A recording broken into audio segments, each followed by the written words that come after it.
Hello everyone, welcome to my channel Psychologist Priya Bhargav. Today we are going to start Unit 3 of Block 4 MPCE 033, that is MAPC second year students who have opted for Organizational Psychology. This video is for you guys. I have divided this unit into two parts. Pink highlighted portion will be covered in today's video and blue highlighted portion will be covered in second video. So you will get their link in description section, so kindly check the description section. Unit 3 is about topology of interventions based on target groups, यानी कि जो हम interventions लगाते हैं उनको हम different categories में divide कर देते हैं डिपेंडिंग अपॉन हमारे टारगेट ग्रुप क्या है, मतलब हम किस टॉपिक पे वर्क करना चाहते हैं, हम कौन से लोगों पे वर्क करना चाहते हैं, उसके बेसिस पे हम इंटरवेंशन को डिवाइड कर देते हैं. उनकी क्लासिफिकेशन कैसे है और उनका क्या रोल होता है वो हम आज की यूनिट में पढ़ने वाले हैं. सो सबसे पहला जो टॉपिक आज का है फर्स्ट पार्ट में वो है टोपोलॉजी ऑफ इंटरवेंशंस. इंटरवेंशंस जो है उनको हम कैसे कैटेगराइज कर सकते हैं डिफरेंट ग्रुप में. सो ये ब्लेक एंड मॉर्टन जो थे, इनका प्रोनाउंसिएशन हो सकता है रॉन्ग हो, आप गूगल कर सकते हैं इनका प्रोनाउंसिएशन. जो ब्लेक एंड मॉर्टन थे उन्होंने ये टोपोलॉजी बताई थी इंटरवेंशंस की, कि इंटरवेंशंस को हम किस तरह से एक क्यूब में अरेंज कर सकते हैं. ये 100 सेल्स का क्यूब है जिसको हम कॉन्सुल क्यूब कहते हैं. कॉन्सुल क्यूब में 100 बॉक्सेस होंगे और हर एक बॉक्स में एक एक इंटरवेंशन डाला गया है. अगेन अगर आप क्यूब देखें तो क्यूब हैज 3 डायमेंशंस, मतलब उसकी लेंथ होती है, उसकी ब्रेड्थ होती है और उसकी हाइट होती है. सो हर एक डायमेंशन में इन्होंने कुछ कुछ अरेंज किया है. जैसे कि जो फर्स्ट डायमेंशन है उसमें हम ये देख रहे हैं कि कंसल्टेंट क्या करता है. तो 5 बेसिक टाइप्स ऑफ इंटरवेंशन इसमें बताए हैं जो कंसल्टेंट यूज करता है. यानी जब वो किसी कंपनी को हेल्प करने जाता है, किसी को सजेस्ट करने जाता है, तो ये 5 डायमेंशंस में वो वर्क करता है. 5 बेसिक टाइप्स में वो ऑर्गेनाइजेशन की हेल्प कर सकता है. नंबर 1 एक्सेप्टेंट, मतलब कि कंसल्टेंट जो है वो क्लाइंट को बताता है कि उसकी सेंस ऑफ वर्थ क्या है, वैल्यू, एक्सेप्टेंस एंड सपोर्ट के बारे में बात करता है कि वो किस तरह से उनको सपोर्ट कर सकता है, कैसे उनको समझा सकता है कि उनको अपनी प्रेजेंट सिचुएशन को एक्सेप्ट करना पड़ेगा और फिर आगे मूव ऑन करना पड़ेगा. उनकी वर्थ क्या है, क्या वैल्यू कैरी करता है ऑर्गेनाइजेशन, ये कंसल्टेंट पहला काम करता है. दूसरा कैटलिस्ट का काम करता है कंसल्टेंट क्लाइंट को हेल्प करता है कि वो डाटा को जनरेट करे और उससे जो इंफॉर्मेशन मिली है उसको देखे कि उसको रीस्ट्रक्चर कर सकता है, कि क्या वो सोचता है, उसका परसेप्शन क्या है उस पूरे जो इन्फॉर्मेशन उसने डाटा कलेक्ट किया है, उससे जो इन्फॉर्मेशन मिली है उसका क्या परसेप्शन है उस पूरे इन्फॉर्मेशन से. क्या अपने परसेप्शन को वो रीस्ट्रक्चर कर सकता है, क्या वो गलत तरीके से सोच रहा है डाटा के बारे में, क्या हो सकता है वो ज़्यादा बड़ा सोच रहा है और हो छोटी चीज़ डाटा से जब निकल के आए. सो ये कैटलिस्ट का काम करता है जहाँ पे वो उसको सही दिशा में लेके जाता है कंसल्टेंट. थर्ड जो काम करता है वो कन्फ्रंट्रेशन का करता है, यानी कि वो जो डिस्क्रिपेंसीज है, मतलब क्लाइंट के जो बिलीव्स और एक्शंस हैं उनमें कैसे फ़र्क है, उन दोनों को वो दिखाता है कि भाई देखो तुम्हारे बिलीफ सिस्टम ये है और तुम एक्शन ये कर रहे हो, मतलब कॉन्ट्राडिक्शंस तो नहीं है. तो वो कन्फ्रंट्रेशन करता है. फोर्थ जो वो काम करता है वो है प्रिस्क्रिप्शंस. वो क्लाइंट को बताता है कैसे प्रॉब्लम को सॉल्व करना है. एंड फिफ्थ जो है वो थ्योरीज एंड प्रिंसिपल्स, यानी कंसल्टेंट क्लाइंट को समझाता है कि क्या बिहेवियरल साइंस थ्योरी क्या है, क्या बताती है, किस तरह से हमें एम्प्लॉयज़ के साथ बिहेव करना है, किस तरह से मैनेजमेंट को संभालना है, ये सारी चीज़ें. तो क्लाइंट लर्न करता है कैसे डायग्नोस करना है और कैसे सॉल्व करना है अपनी प्रॉब्लम्स को. सेकेंड जो डायमेंशन होता है क्यूब का वो है फोकल इश्यूज, जिसमें क्लाइंट्स की क्या प्रॉब्लम कॉज हो रही, क्या कॉज ऑफ प्रॉब्लम क्या है, मतलब प्रॉब्लम का कारण क्या है, क्यों प्रॉब्लम आ रही है. तो फोकल इश्यूज है डायमेंशन. सो इसमें 4 फोकल इश्यूज के बारे में बात की है. जैसे पावर अथॉरिटी, यहाँ पे इशू आ सकता है, पावर अथॉरिटी की वजह से प्रॉब्लम आ रही है. मॉरल कोहेशन की वजह से प्रॉब्लम आ रही है. नॉर्म स्टैंडर्ड्स ऑफ कंडक्ट, इसकी वजह से प्रॉब्लम आ रही है.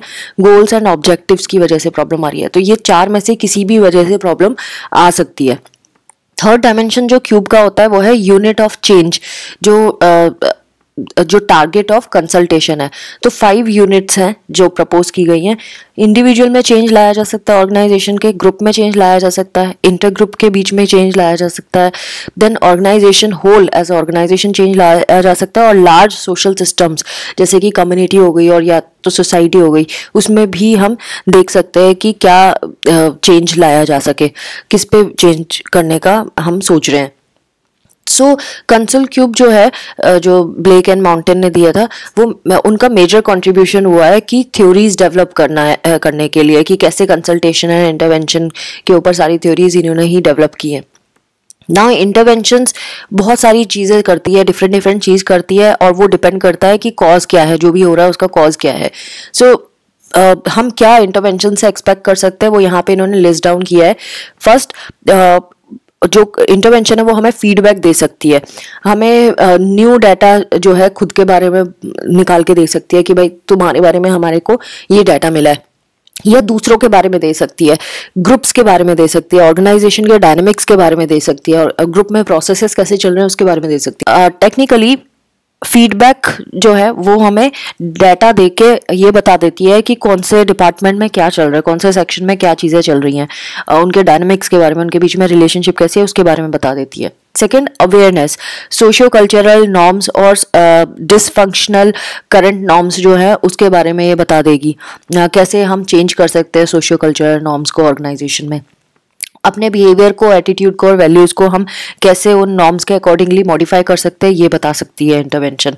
देन हमारा इंटरेक्शन जो है उसको वो इंक्रीज कर सकती है, इंडिविजुअल्स के बीच में भी और ग्रुप्स के बीच में भी कम्युनिकेशन को इम्प्रूव कर सकती है। नेक्स्ट, इंटरवेंशन जो है वो हमें कन्फ्रंट कर सकती है, हमारे जो डिफरेंट बिलीव्स, फीलिंग्स, एटीट्यूड्स और वैल्यूज़ हैं उसके बारे में कन्फ्रंट कर सकती है कि भाई देखो ये गलत सोचते हो, इस तरह से नहीं सोचना चाहिए। देन एजुकेशन एक्टिविटीज़ रन कर सकते हैं इंटरवेंशन, सो दैट हमारे बिलीव्स, नॉलेज, कंसेप्ट्स जो है, एटीट्यूड है और स्किल्स है वो अपग्रेड हो जाए, हम ज़्यादा बेटर हमें नॉलेज वगैरह हो।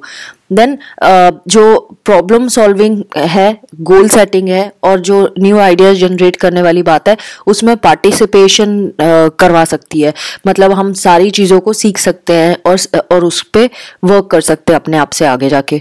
एंड देन हमारी अकाउंटेबिलिटी, एनर्जी एंड ऑप्टिमिज्म को इंक्रीज कर सकती है इंटरवेंशंस। सो ये सारी चीज़ें इंटरवेंशन से हमें मिल सकती है। सो इंटरवेंशंस को कभी कभी हम कंबाइन भी करते हैं डिपेंडिंग अपॉन हमारे इंटरवेंशन का ऑब्जेक्टिव क्या है और इंटरवेंशन का टारगेट क्या है। इन दोनों के बेसिस पे हम सारे इंटरवेंशंस जो हैं इनको कंबाइन करके भी यूज कर सकते हैं ऑर्गेनाइजेशन के लिए। Now next topic is classification of OD interventions based on target groups. अब जब हम इंटरवेंशंस को क्लासिफाई करते हैं तो इसके बहुत तरीके हैं। पहला जो तरीका है वो ये है कि प्राइमरी टारगेट ऑफ इंटरवेंशन जो होती है वो हम किस ग्रुप को ये इंटरवेंशन देना चाहते हैं। इंडिविजुअल को देना चाहते हैं, डायट्स मतलब 2 लोगों को देना चाहते हैं, ट्रायड्स मतलब 3 लोगों को देना चाहते हैं, टीम को देना चाहते हैं, ग्रुप, इंटर ग्रुप रिलेशंस या टोटल ऑर्गेनाइजेशन को देना चाहते हैं। इंटरवेंशन किसके ऊपर लगाना चाहते हैं। एक तो ये कैटेगराइजेशन है, ये तो इजी है, इसमें कोई हमें डिटेल पढ़ने की जरूरत नहीं है। दूसरा वे जो होता है वो होता है कि कंटेंट ऑफ द इंटरवेंशन के बेसिस पे होता है, यानी इंफॉर्मेशन बेस्ड इंटरवेंशंस भी हो सकते हैं, कॉन्सिक्वेंसेस बेस्ड इंटरवेंशन भी होते हैं और डिज़ाइन बेस्ड भी होते हैं। मतलब ये 3 कैटेगरीज बता दी, information based, consequences based and design based. So information based intervention again 3 types की होती हैं जो यहाँ पे इन्होंने हाईलाइट किया है। पहला है इंटरवेंशन दैट डिफाइन। पहला जो इंटरवेंशन है जो इंफॉर्मेशन बेस्ड है वो है कि हम इंफॉर्मेशन को डिफाइन कर रहे हैं। सो इसमें ये क्लैरिफाई करेगा कि क्या विजन है, मिशन है, पर्पस है या प्रोसेस है, product, services, market position, roles, relationships, responsibilities, outcomes, expectations, ये सारी चीज़ों को ये डिफाइन करता है इंटरवेंशन, कि इनके बारे में उनको क्या पता होना चाहिए। जैसे इसमें इन्होंने एग्जांपल दिया है, सेशंस हम होल्ड कर सकते हैं इंटरवेंशन में जहाँ पे विजन स्टेटमेंट बताया जाएगा कि अब हमारा ये विजन है ऑर्गेनाइजेशन के लिए, इसकी तरफ हमें काम करना है। मार्केट डायरेक्शंस बताए जाएंगे, मार्केट निश बताया जाएगा। देन परफॉर्मेंस गोल्स को सेट किया जाएगा म्यूचुअली। जब भी इंटरवेंशन डिलीवर की जाती है इसमें, सो रीज़न क्या होता है कि लोगों में क्लैरिटी नहीं है, वो डिसएग्री हो रहे हैं, उनमें डिफरेंट डिफरेंट एक्सपेक्टेशंस है, इनके ऑब्जेक्टिव्स में कॉन्फ्लिक्ट दिखाई दे रहा है, कोई कुछ और सोचता है, कोई और कुछ सोचता है। तो जब उनमें अंडरस्टैंडिंग नहीं होती है तब हम इस तरह का इंटरवेंशन यूज़ करते हैं।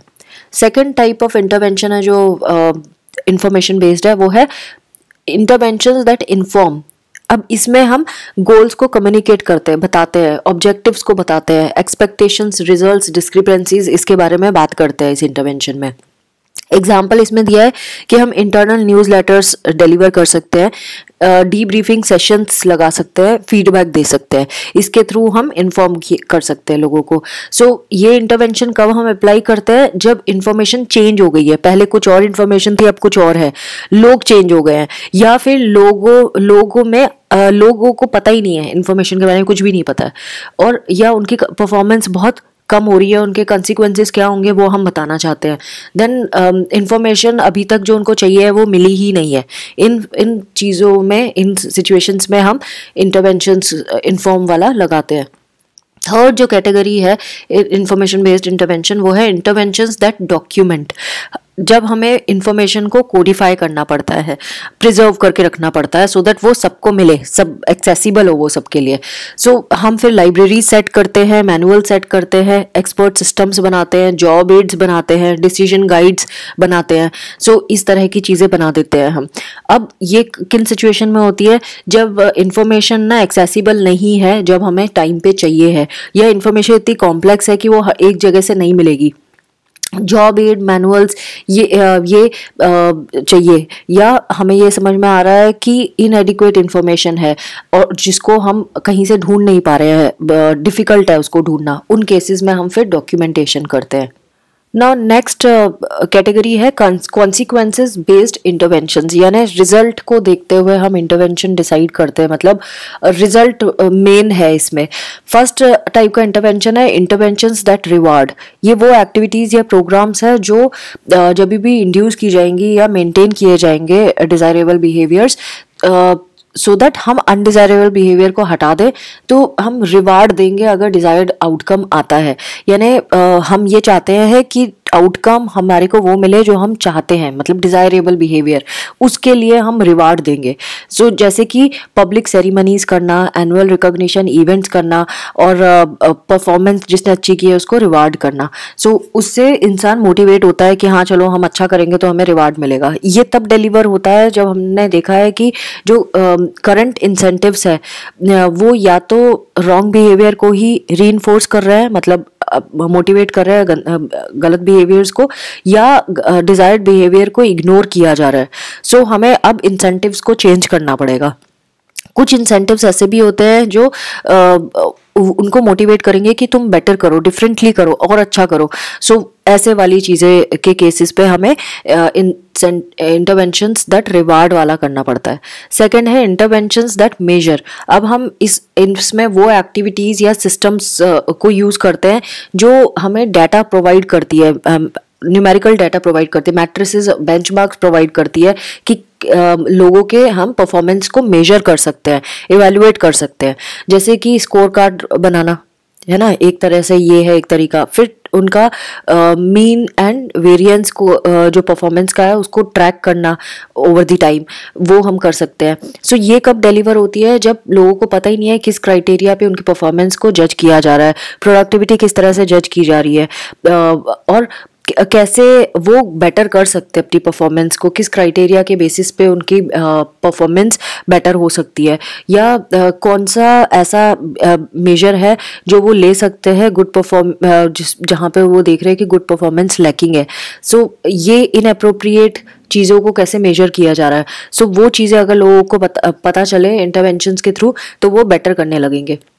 Next is interventions that enforce, यानी हम एक्चुअलाइज करते हैं कॉन्सिक्वेंसेस को, मतलब किसी भी तरह से हमें रिजल्ट चाहिए ही चाहिए है, चाहे वो कंप्लायंस से क्यों ना आता हो। सो जैसे कि पुलिसिंग करना, रिव्यू करना, डबल चेक करना, सस्पेंड कर देना, रिमूव कर देना, या फिर पे को नहीं देना, पेमेंट नहीं करना उनके क्योंकि उनका अप टू डेट नहीं है काम, तो वो किसी तरह से मजबूर हो गए हैं, उनको करना ही पड़ेगा। That is called compliance. So ये कब होता है, ये इन सिचुएशन में होता है जहाँ पे परफॉर्मेंस बहुत ही पुअर है, अनएक्सेप्टेबल बिहेवियर है। सो और एनफोर्स करने के लिए हमने कुछ भी नहीं किया है उसको, अच्छे बिहेवियर को एनफोर्स करने के लिए। सो अनएक्सेप्टेबल बिहेवियर जो है वो छुपे हुए हैं, हमें नहीं पता कि कौन से बिहेवियर है, तो हमें पुलिसिंग करनी पड़ेगी। इस तरह के इवेंट्स में हम इंटरवेंशंस दैट एनफोर्स वाला लगाते हैं। Now the third category of intervention is design based intervention.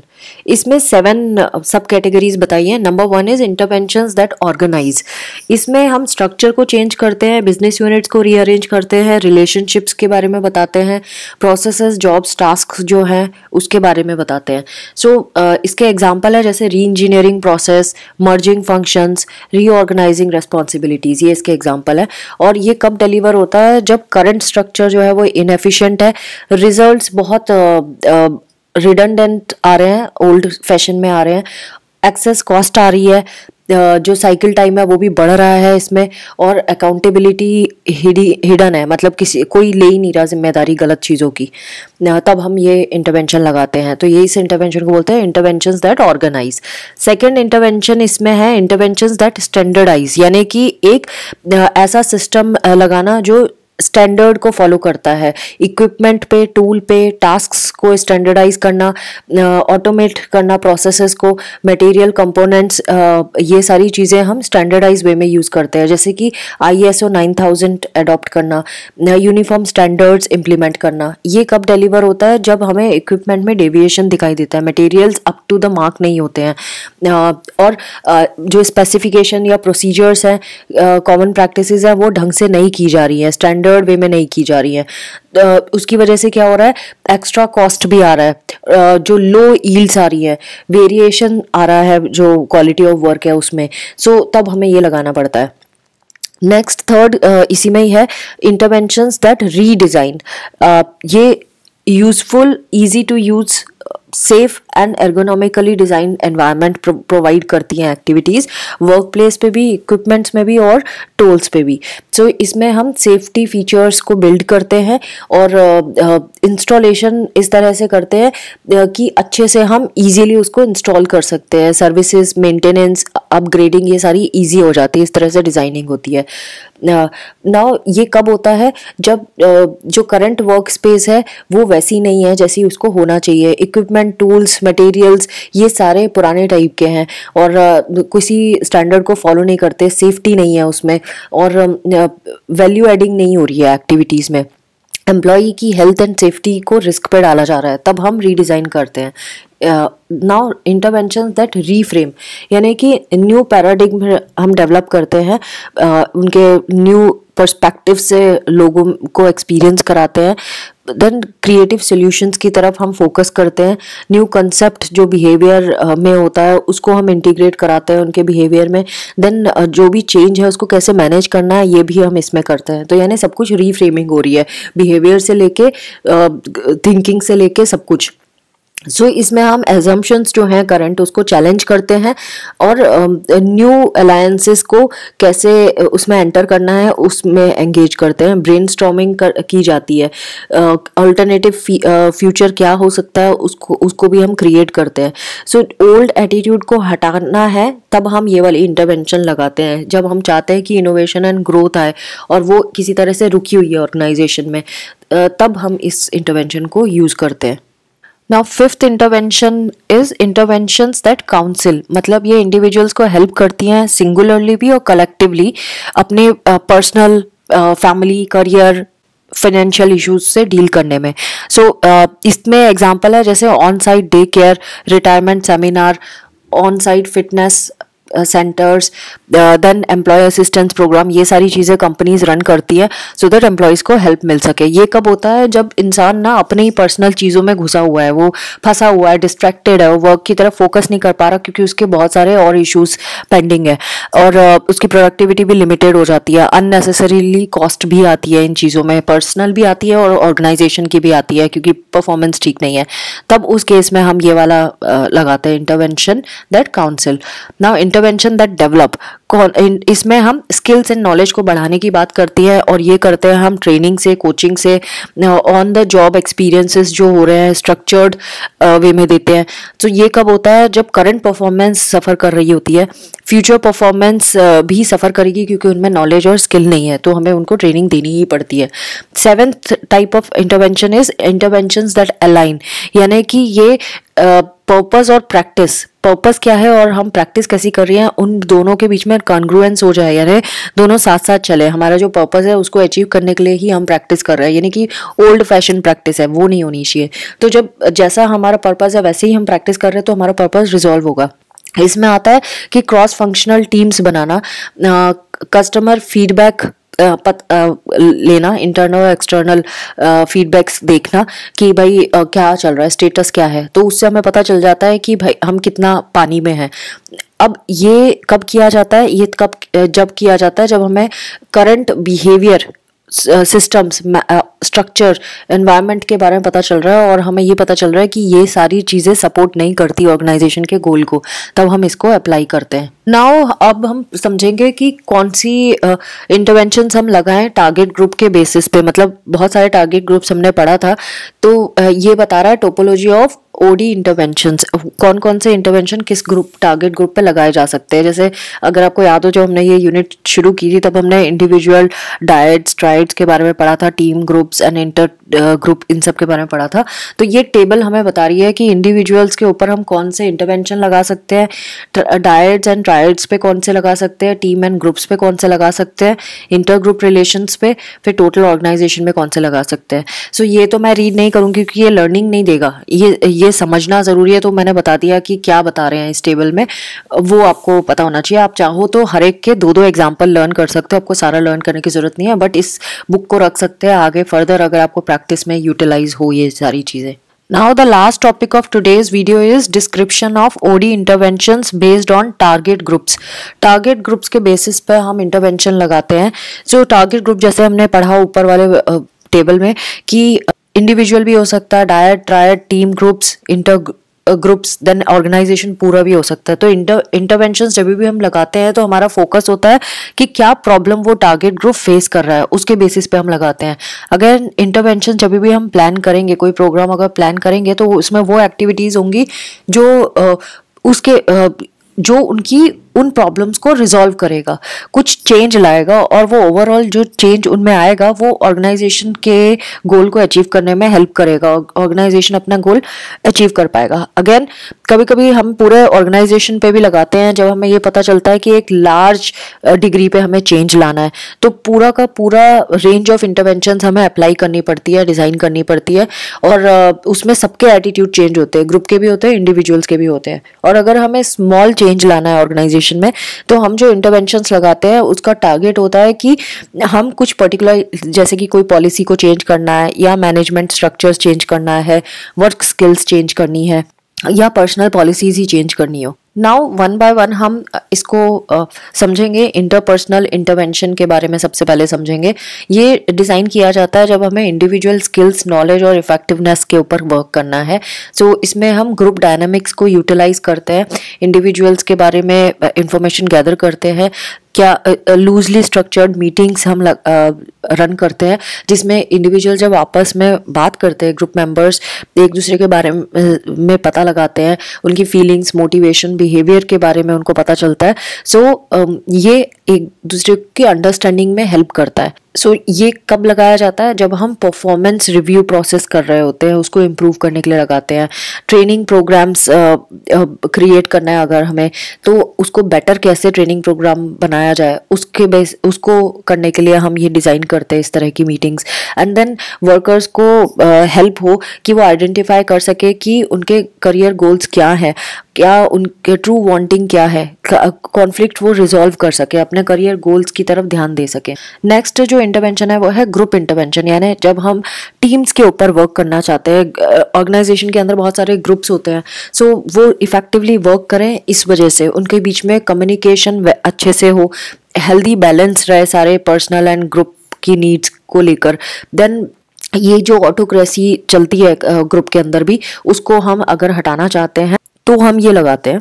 Interventions जो इसमें होते हैं वो क्या होते हैं, मीटिंग्स की जाती हैं, जो मेंबर्स होते हैं टीम के वो एनालाइज करते हैं यूनिट की परफॉर्मेंस को, क्वेश्चंस पूछते हैं टीम की नीड के बारे में, कैसे इम्प्रूव किया जा सकता है, और पोटेंशियल सॉल्यूशंस निकालते हैं प्रॉब्लम के।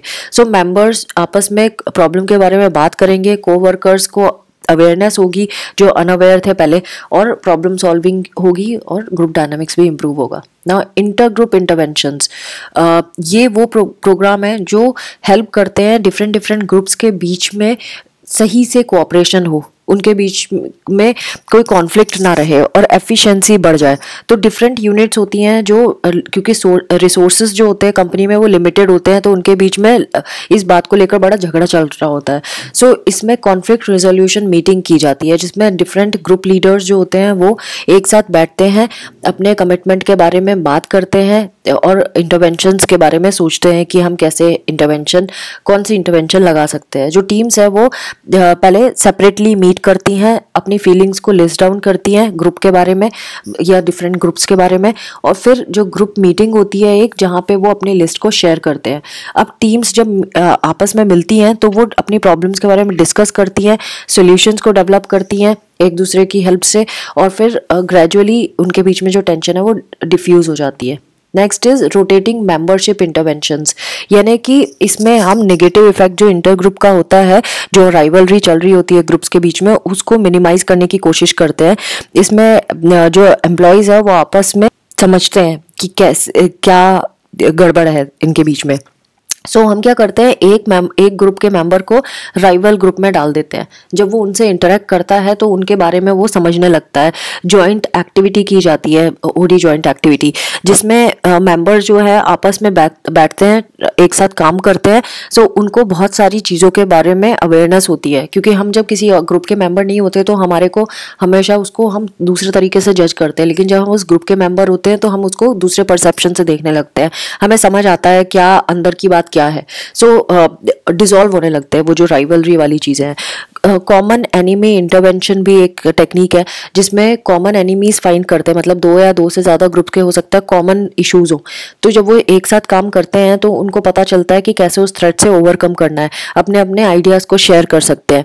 सो ये एग्जाम्पल है कॉमन एनिमीज को टारगेट करके कैसे करना है। एंड देन गवर्नमेंट, जैसे कॉमन एनिमीज के एग्जाम्पल क्या हो गए, कॉम्पिटिटर्स हो गए, है ना, कॉमन एनिमी हुआ। गवर्नमेंट रेगुलेशंस, इकोनॉमिक कंडीशंस, ये कॉमन एनिमी हो। लास्ट जो इंटरवेंशन है वो है कॉम्प्रिहेंसिव इंटरवेंशन। इसमें डायरेक्टली हम थ्रू आउट ऑर्गेनाइजेशन में चेंज लाने की कोशिश करते हैं, और ये होता है सर्वे फीडबैक से। इसमें एम्प्लॉयज़ के एटीट्यूड के बारे में सर्वे किया जाता है कंपनी में जितने एम्प्लॉयज़ है, और फिर रिपोर्ट्स डिसमिनेट की जाती है, बताया जाता है एम्प्लॉयज़ को डाटा देके कि भाई देखो तुम्हारा फीडबैक ये आया है तुम्हारे, और इस सेशन से तुम्हारा ठीक हो जाएगा, या ये सोल्यूशन है तुम्हारी प्रॉब्लम का, तुम्हारा फीडबैक में से जो हमें मिसिंग लग रहा है वो ये है, और इसके ऊपर काम कर सकते हैं। तो उन्हें जब प्रॉब्लम पता चल जाती है सो वो काम कर सकते हैं। अब अगेन सर्वे किस मेथड से होता है, क्वेश्चनर मेथड से हो सकता है, ऑब्जर्वेशन से भी हो सकता है, रिपोर्ट्स जनरेट की जाती हैं फिर। तो friends, this was all about part 1 of unit 3 block 4 MPCE 033। I hope आपको ओवरव्यू मिल गया होगा इस यूनिट का, और एक बार सेल्फ रीडिंग ज़रूर करें। And do subscribe, like and share my videos. Thanks for watching, take care of yourself, bye bye.